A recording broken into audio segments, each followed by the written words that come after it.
warahmatullahi wabarakatuh. Perkenalkan, nama saya Muhammad Sultan Rafli. Saya dari kelompok 3 dan ingin mempresentasikan makalah yang berjudul Peradaban Islam di Andalusia. Poin pertama, mendeskripsikan masuknya Islam di Andalusia. Masuknya Islam di Andalusia berkuasa setelah Raja Gothia meninggal pada 710 Masehi dan digantikan oleh Rodrik. Pada masa pemerintahan Rodrik, masyarakat merasa bahwa pemerintahan ini bersifat diktator.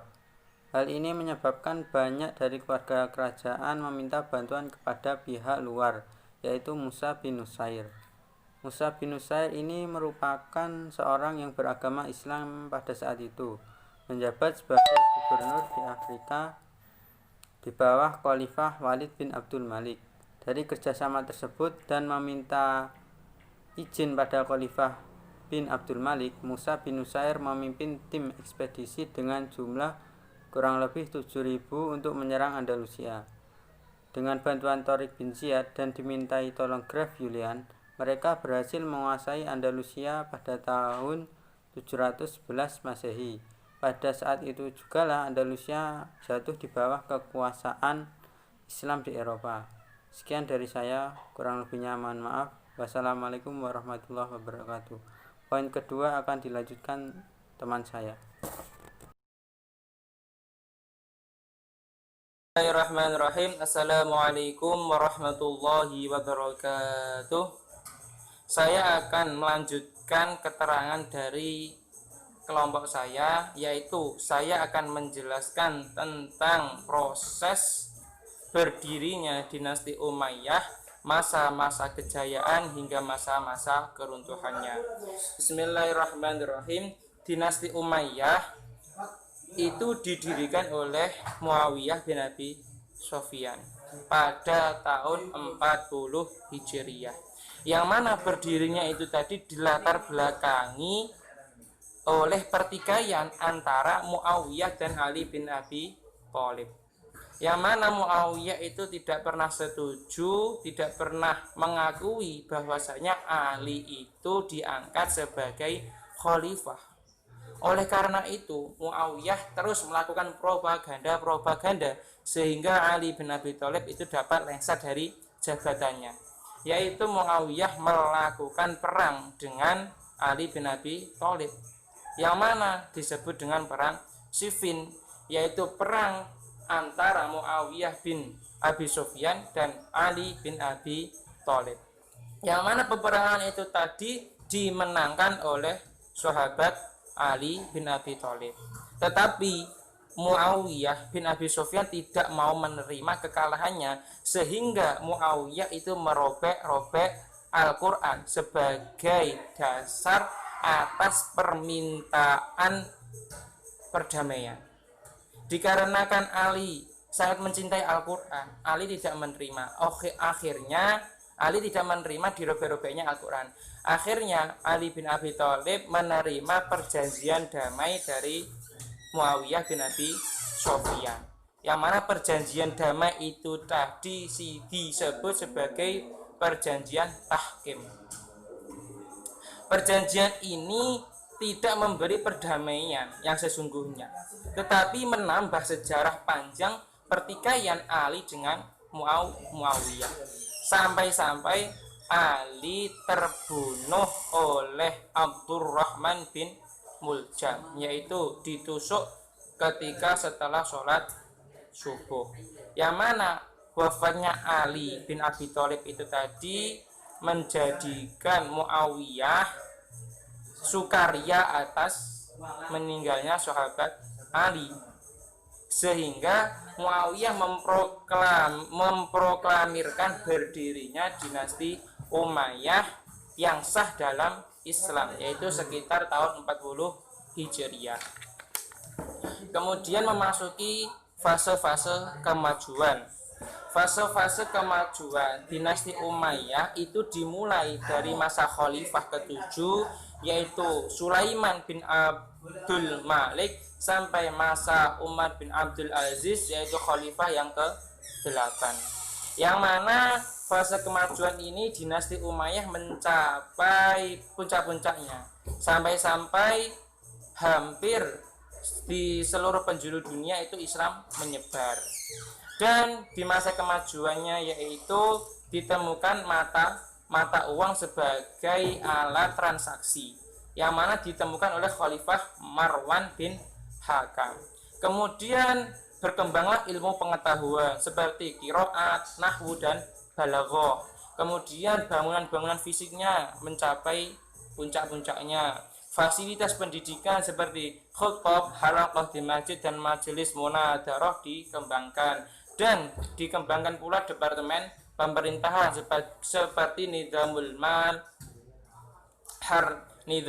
harbi dan lain sebagainya. Itu ketika pada fase-fase kemajuannya.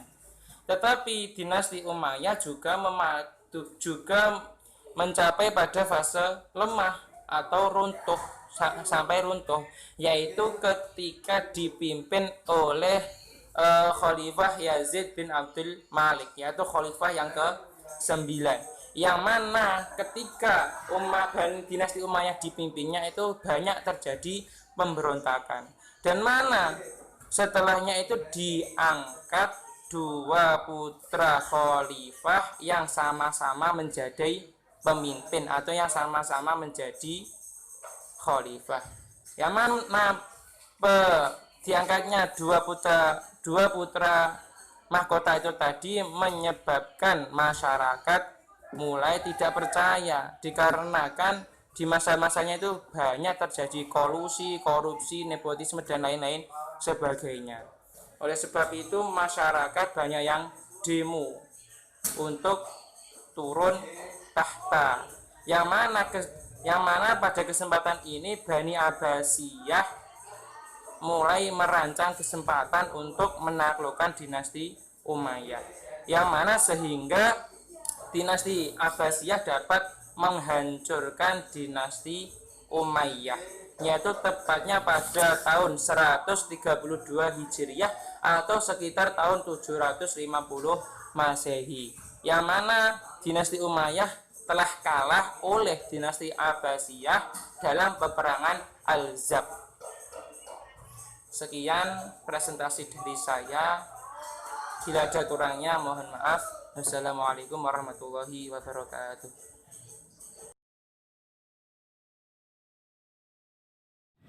Assalamualaikum warahmatullahi wabarakatuh.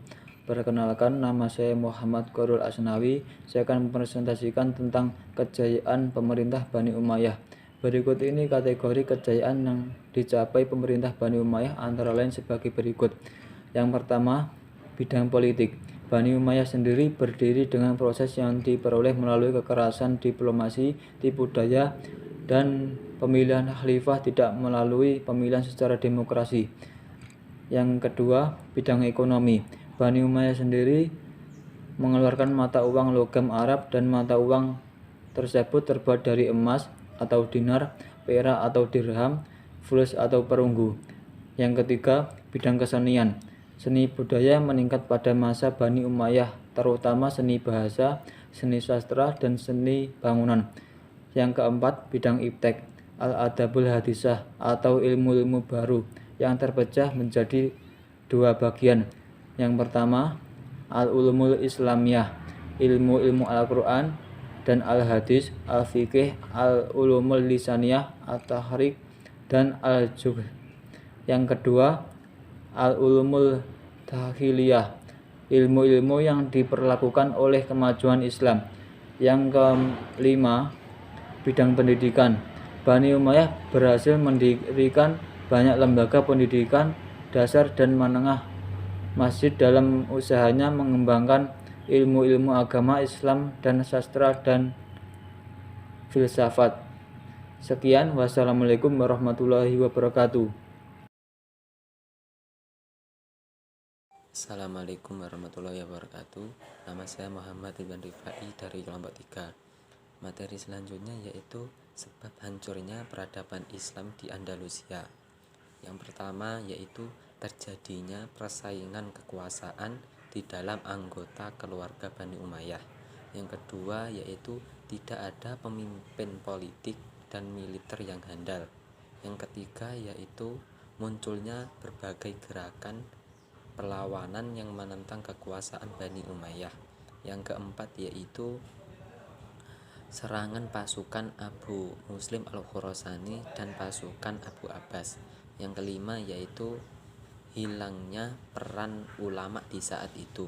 Dan yang terakhir yaitu cinta dunia dan takut mati. Sekian, apabila ada kurang lebihnya mohon maaf. Wassalamualaikum warahmatullahi wabarakatuh.